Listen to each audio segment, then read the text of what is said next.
Today at Sacramento Kings training camp, Doug Christie gave us a pretty big glimpse of what his potential rotations will be. Plus, the third unit defeated the starters in 5-on-5 thanks to Devin Carter and Maxime Reynaud. I'll tell you all about it right here on Locked On Kings.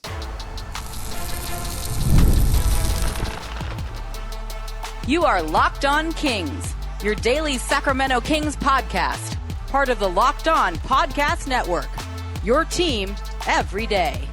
And now, ladies and gentlemen, it is that time for another episode of Locked On Kings.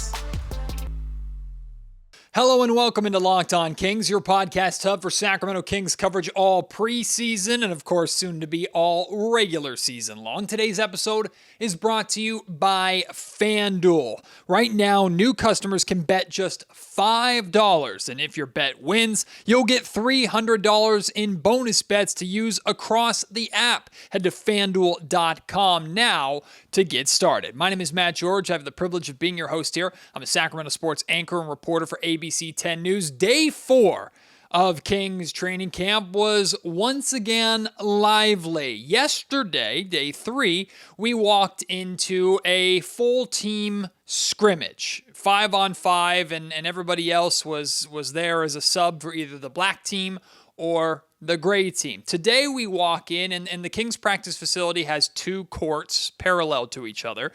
On the far court, the gray jerseys are playing the blue jerseys, and on the court nearest to us, which is the court we primarily focused on, was the black jerseys playing against white jerseys. 4 different groups, and it was pretty easy to separate those 4 into their potential rotational groups, I suppose. Like the black squad, the team wearing black jerseys, they are the clear starters, and they've been wearing black all training camp long. It's Dennis Schroeder, Zach LaVine, DeMar DeRozan, Keegan Murray, and Domantas Sabonis. The starting 5, as we expect it to be, no surprises there. The gray team is who we believe the second unit to be, and wearing gray today, again playing on the far court, was Malik Monk at the point, Keon Ellis at the 2, Kings rookie Nick Clifford at the 3, Dario Saric at the 4, and Drew Eubanks at the 5, the backup center spot. The white team, which is what we believe the third string to be, is Devin Carter as the point guard, Isaiah Stevens as the 2, although Stevens can also kind of run point, Doug McDermott at the 3, Isaac Jones at the 4, and second-round pick Maxime Reynaud at the 5. And then the blue jerseys are mainly the two-way guys, Daquan Plowden, and then Dennis and Dylan Cardwell.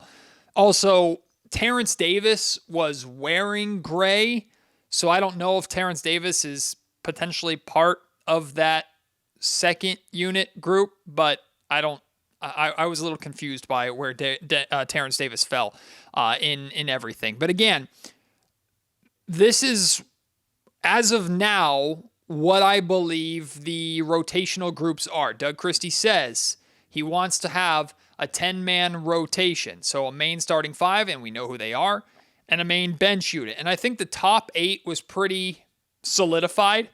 In the starting 5, Malik Monk, Keon Ellis, and I think Nick Clifford. The backup 4 and the backup 5 spots were the ones that we were a little iffy on. And it looks like, as of now, the front runners to be in that rotation, be in those spots off the bench, at least going into next week's Wednesday preseason opener against the Toronto Raptors, seem to be Dario Saric and Drew Eubanks. Now, Doug Christie did share with us today that later on in training camp, he's going to want to interchange and intermingle and intermix these lineups more to get guys playing with each other. Because, of course, Malik Monk is going to play with the starters a lot. Keon Ellis is going to play with the starters a lot. Neat Clifford should probably interact and work with the starters a little bit. So it's not, but right now it's very clear Doug is figuring out his groups, and especially with his starting five, he wants his main five to play together as much as possible and get as comfortable as they can together. So immediately all that stood out to me. And then, like I told you, the main game that we were watching was the 5-on-5 game between the third unit and the starters. This game actually went into overtime. They did a sudden death overtime period. By the way, there were real, actual NBA officials in training camp today, so that was another fun little element.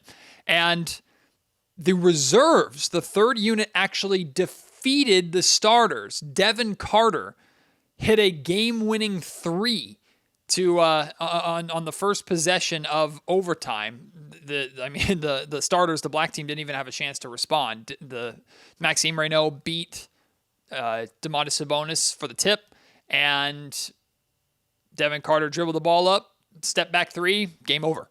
So big shot there by Carter. Carter looked pretty impressive. He also had a couple of buckets earlier on in the 5-on-5 scrimmage. I thought Maxime Reynaud had some really impressive moments, had a really good pick and roll moment with Isaiah Stevens, knocked down a three-point shot himself, like a straightaway three himself. So good to see that from Maxime Reynaud. It does seem like more than likely to start the season, Reynaud will be on the outside of the rotation trying to fight his way in, and Drew Eubanks, with his experience, will hold down that spot. But that doesn't guarantee anything for the full season, and I would hope that Maxime will get a legitimate opportunity to break into that rotation at some point this season. But again, we're talking day 4 of training camp, so all of this can be changed easily between now and the Kings season opener against the Phoenix Suns later this month. There were also, believe it or not, the biggest standout moments for Zach LaVine were on the defensive end. Yesterday, Zach LaVine had a couple of good defensive moments, including a steal. Today, Zach LaVine got his hand and deflected a pass that would have gone to, I think it might have been Devin Carter or somebody who was wide open in the corner. LaVine did well, quick reaction time to deflect that pass. Didn't result in a steal. The ball went out of bounds, but Doug Christie was thrilled with it. Very, very happy, cheering on Zach LaVine with that play that saved a wide open corner three. And then later, Zach was guarding Devin Carter one-on-one and stole the ball from him. These two possessions happened in pretty quick succession of each other. So we're seeing Zach LaVine step up with some good defensive moments in these two glimpses of Kings 5-on-5 scrimmages in action that we've seen over these last 2 days. And with defense being such a major talking point and 94 feet and buying into Doug Christie's system, to see LaVine, who is not known really at all for the defensive side of the ball, him making an impact defensively in both of these scrimmages simply by just making effort plays, jumping into passing lanes, using that extra burst, going that extra effort to try and bare minimum deflect a pass. That's really encouraging. In fact, I asked Doug Christie about that, and you'll hear Doug Christie talk about that later in the podcast. I want to have you hear from Keegan Murray first, though. Keegan, for those of you who are concerned, like Matt, the starting unit lost to the third stringers, how is this not bothersome to you? You're going to hear Keegan lay out here that before this last game, which was the very last game they played, they let us in at the end of practice. So once this game was done, the entire practice was done. But Keegan does share that the starting unit ran the table, aka beat everybody else earlier on during the practice. So I'm not overly concerned about the starters losing to the reserves. In fact, you want your second and third strings and those units to win those games every once in a while to, one, prove that they're worthy competition and are actually making the starters better, and two, to show that they can make an impact on games with that second unit. So Keegan will talk about losing to the third unit. He talks about the starting five coming together and even how he's being used more on offense. Take a listen. I think everyone's trying. Everyone's trying to pick up the concepts, trying to pick up, be aggressive, offensively, defensively, things like that. So I feel like there's not one person that's been lazy or lack of effort, and I feel like that's a good sign. If your squad loses to third squad, what kind of goes through your mind? How long do you kind of wear that for? I mean, I think you guys saw the last one, but before that we ran the table. But I mean, I feel like that just shows the depth that we have. Like, our young guys have been really good and things like that. So, and that means they're getting more comfortable, which is a good sign. I mean, does it give them like a confidence? I mean, you were kind of in their situation, maybe not third, but Yeah. A moment like that, what kind of confidence do you think you can give them? Yeah, especially guys in their first training camp. It's a big confidence when you're beating guys that have years in the league and things like that. So I think it's a good thing that they're able to compete with us. That shows that we have depth that we can go to at any point. So. How is that starting five you're going to do? I know Dennis is new, but getting more acclimated with Zach and then DeRozan, just how do you feel about that starting five and how you guys are playing together? I mean, we're putting in new stuff, which is good. I feel like there's more movement going around and things like that, which we didn't have last year.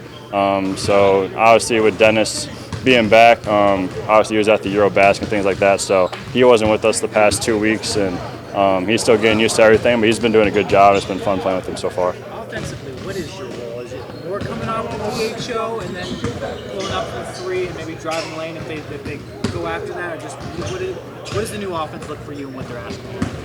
Just be aggressive. They're using me more than they did last year, especially coming out of the corner and in transition and things like that. So there's not like a specific thing, like you got to catch and shoot off a DHO or anything like that. It's really just use my talent and ability to get a basket or get downhill, get fouled, knock down a shot, and just different things like that. So. Yeah, to you about how you guys are playing defensively right now. Like, are you noticing the physicality, the things that Doug is kind of asking you guys?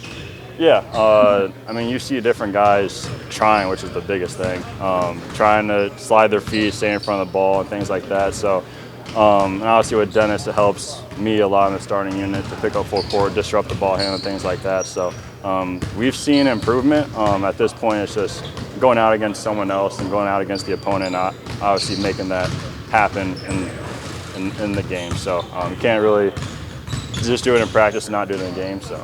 Last season, you had a pretty extreme level of defensive responsibility. Are you expecting that same level, or are they easing off on that side to allow you to do more on the offensive end? I think with Dennis, obviously it helps. I won't guard as many point guards as I did. Obviously they'll be versatile in where I guard. Obviously the best player on the court. But obviously Dennis is able to do that too. So it'll be interesting to see once we get into the season. I like, too, that Keegan pointed out a couple of times there how he's getting help on the defensive end of the floor. I asked Keegan, like, does that mean that there's less on your shoulders defensively, which allows you to have more energy to do more on the offensive end? And he still said, no, I'm still going to be most of the time guarding the opposing team's best player. That's still my responsibility. But having Dennis Schroeder there helps me with having to pick up full court, helps me with having to guard point guards. So Keegan Murray getting that help on defense, hopefully will open up more opportunity for him to be aggressive on the offensive end, and it seems like he's been pretty aggressive and has answered that challenge from his teammates and this organization so far in this first week of training camp.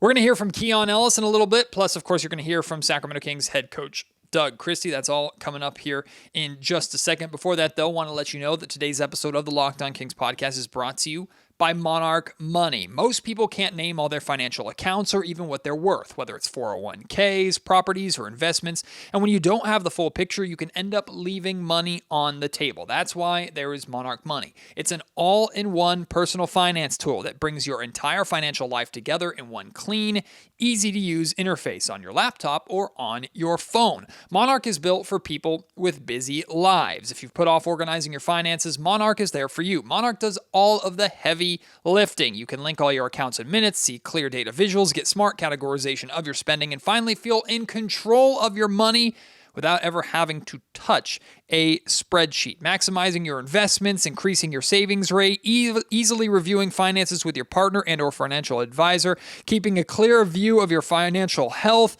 week to week and long term. These are just a few of the many perks that you receive on Monarch Money. So don't let financial opportunity slip through the cracks. Use code LOCKEDONNBA at monarchmoney.com in your browser for half off your first year. That's 50% off of your first year at monarchmoney.com with code LOCKEDONNBA. Didn't really get to see Keon Ellis play too much today. The game that he was playing was on the opposite end of the court and ended before the main game that we had talked about earlier happened. But we did get to see Keon play a lot next to Malik Monk yesterday. And when I look at this bench unit, or what we believe this bench unit to be, Monk, Ellis, Clifford, Sarge, Eubanks, like, Monk is probably, like, he's going to captain that second unit and have a ton of responsibility with that second unit as the point guard and the ball handler. But Keon Ellis, when I look at that second unit, I think, okay, where's the scoring going to come from? And I think Keon Ellis is going to have a pretty significant offensive responsibility in addition to being the defensive nightmare that he has made a NBA career out of to this point, how good he is as an on-ball defender and how good he is stealing and like playing the passing lanes and coming up with steals. I'm really looking at Malik and Keon, to lead that second unit, be the main featured pieces of that second unit. Keon talked about the responsibility of the second unit, also talked about everybody, the entire team locking in on the defensive end. I think the attention to detail, I think that's there. It's been there. What is the other word I want to use? We've been going really hard. Every team's been, giving each other good looks, good games. So I think, with the new stuff that we're trying to put in, we've given ourselves a good look at, how we can improve and, how things are how the offense should be ran, how we should be playing on defense. So I think that's what's been really good so far. You and Malik seem to be captains of that second unit. What do you make of that group's ability to come in and change a game or highly impact a game off the bench and the advantage that you guys will have with that? Well, I think, kind of in the second unit, your job is to, just hold whatever the first unit that's kind of created for you, or, fight yourself back into the game. So just be that spark off the bench. And so I think, we all know what Malik does and the spark that he brings off the bench. So, with me being out there with him, I think, I'm just trying to, not just him, but the whole second unit itself, just try to get everyone going and, make sure we're playing the right way, everyone's in the right spots and things like that. So I think that could be good for us. How do things look and feel defensively compared to a year ago? That's a good question. Well, it's still training camp a little bit, so guys get tired after a while. But I think, and we're trying to play a little bit different. So, but it's been good though. I think everyone's really trying to bring it on that end so far. So, he wants us picking up 94 feet, playing physical, making sure we're touching people. So I think we've really done that to a good job of that in the couple of practices we've had. You say you guys are trying to do some things different defensively. Like, can you elaborate on that? What's different? I think just certain situations, like not over helping when you don't need to give the other team advantages. And I think the picking up 94 feet, he's really trying to emphasize everyone picking up 94 feet. It's tough, but that's kind of what you have to do to win. So that and being physical, making sure on every catch, you're up, you're getting a hand on them, so they know you're there and they're feeling your presence. So those are the three things off the top of my head for sure that I can name right now. Of course, it's not like a hockey situation where there's going to be the starting five all plays together and then substitutions happen and the bench five all plays together, but Keon will have more responsibility on his shoulders than ever. And it goes back to what I asked Keon about, or on Media Day, about like what's the next evolution of Keon Ellis's game. He's established himself firmly as an NBA rotational player. He is going to get everyday minutes with this Kings squad. He is, without a doubt, top 7 most important player on this roster. But taking it that next step further, and of course, there's the defensive responsibilities and defensive identity that he seamlessly fits in with. But on the offensive end, as great as he was as a three-point shooter, it was so catch-and-shoot oriented. And Keon shared with us again at Media Day that a lot of this summer he was working on like creating his own shot and shooting more off the dribble versus just the catch-and-shoot threes that he primarily got last year. So I'm very curious to see how Keon improves his offensive bag in addition to what we know he can do on the defensive end. And one of the strengths of Keon is hopefully going to be a strength of Nick Clifford, which is you can plug him into any lineup and he fits, he works, he adapts, he knows how to play with any lineup. And Doug Christie has such an ace up his sleeve with Keon because you could sub Keon into that starting group easy. You could fluctuate 2 or 3 of those starters with Keon at any point, and I think it'll work and be more than effective. So a really valuable asset for Doug Christie to have off the bench. Like I said at the top of the show, this episode of the Locked On Kings podcast is brought to you by FanDuel. The NFL season is here, and FanDuel has an offer that you don't want to miss. Right now, new customers can bet just $5. That's it. Just $5 and get $300 in bonus bets if you win. That's right. All you do is pick a bet, find the easiest bet that you can find, put down $5, and if it hits, you'll unlock $300 in bonus bets to use across the app. Using FanDuel is so much fun. It gives you so many different unique ways to play. You can build parlays, try player props, even follow the live lines while games are happening in front of you, whether you're watching on TV or you're even at the game itself. It makes watching football even more exciting when you've got a little something riding on the action, whether you're a casual fan or love diving into the stats. FanDuel makes the game day experience so much better. Of course, it's not just for football. You can have fun with the MLB playoffs going on right now, the WNBA finals going on. When NBA season begins, you can play FanDuel all NBA season long. So what are you waiting for? Visit FanDuel.com to download the FanDuel app today and get started. Finally, let's hear from Sacramento Kings head coach Doug Christie, and the main things that I want you to focus on and what Doug's going to talk about here is my question that I ask about like Zach LaVine and the plays that Zach LaVine's been making defensively, how he stepped up, and Doug is going to talk about not just Zach, but the other veterans really buying in that sense. And then Doug gives some pretty glowing reviews for Maxime Reynaud, Nick Clifford, and especially Devin Carter. Take a listen. Max has done well, man. I mean, he's a super skilled big man that has the ability to do a lot of different things on the floor. You know, in the mind, like he's a 7-footer, but in many ways, you know, can you play him at 4? Can you play Domas at 4, play him at 5? You just, you know, there's a lot of things that go through your mind. You got to see him out there. I mean, he's going to have to adjust to the physicality and all the different things that a rookie has to adjust to. But been super excited to watch him continue to grow from the summertime to now. How close is he to playing? Like getting earning room in? You know, that's going to be an in-game thing when we face competition that doesn't like you. You know, like watching him out here.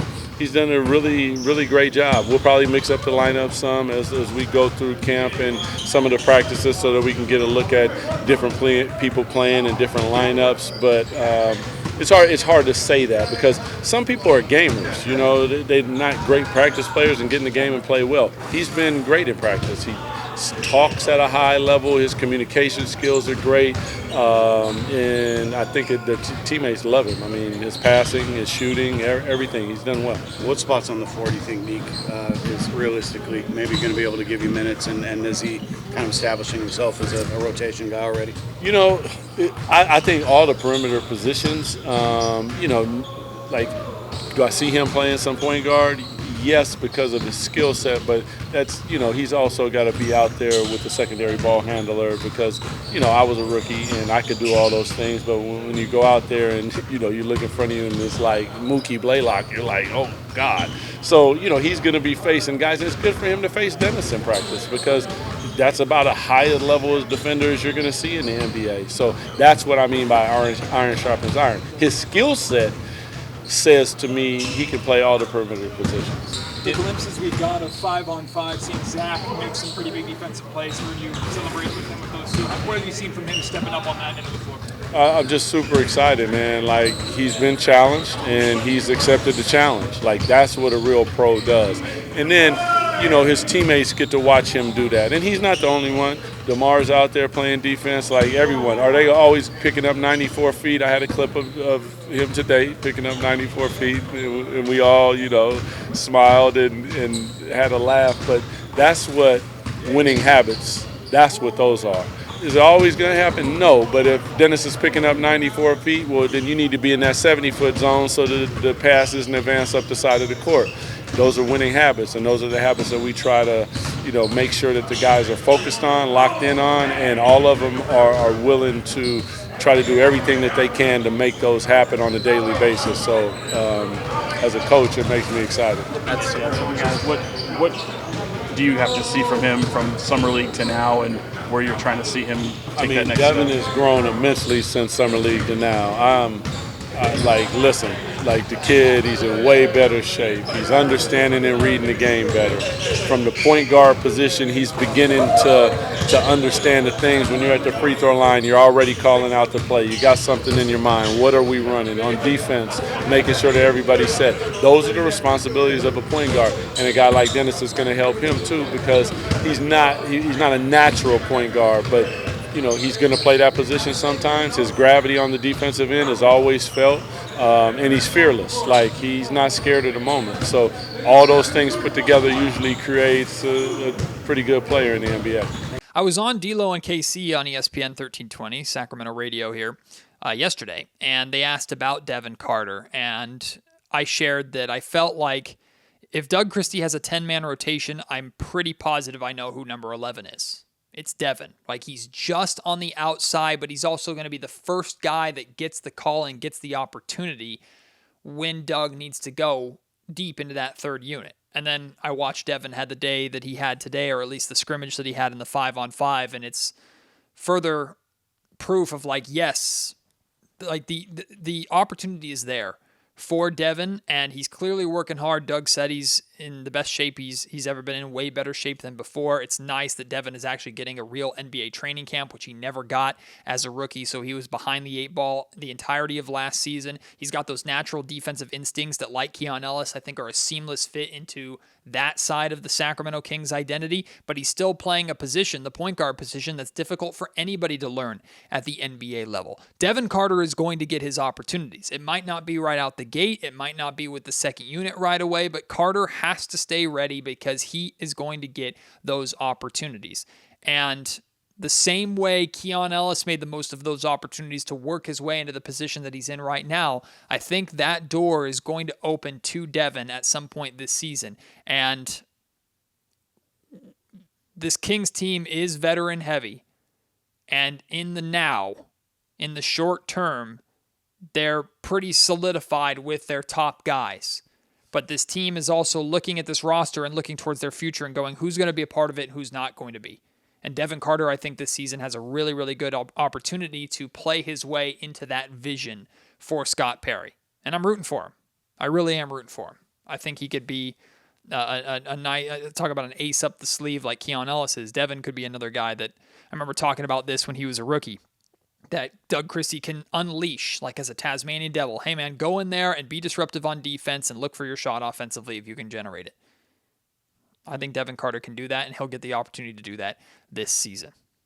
That concludes day 4 of Sacramento Kings training camp. Day 5 is tomorrow. Of course, yes, I will be there in the Kings practice facility for that. I'll bring you everything that I see that happens from there. Of course, you can follow my Twitter account at MattGeorgeSack, and you can check out what I post there immediately after training camp is done. And then I've been posting on YouTube any scrimmage 5-on-5 footage that I get, I post in its entirety on YouTube on the same channel, the Locked On Kings podcast channel. So if you haven't seen that yet, go out and check that out. Appreciate your support as always. If you want to send in your questions and thoughts, of course, on what's happening in training camp, but questions you want to ask me about what I've seen or something that you'd like me to keep an eye out for, feel free to do that. Hit me up on Twitter at MattGeorgeSack. Feel free to email me at any time, mattgeorgesports@gmail.com, or leave your thoughts and questions in the YouTube comment section down below. Appreciate your support as always. Can't wait to have you join me on the next episode of Locked On Kings. Until then, my name is Matt George. You've been listening to the Locked On Kings podcast, part of the Locked On Podcast Network.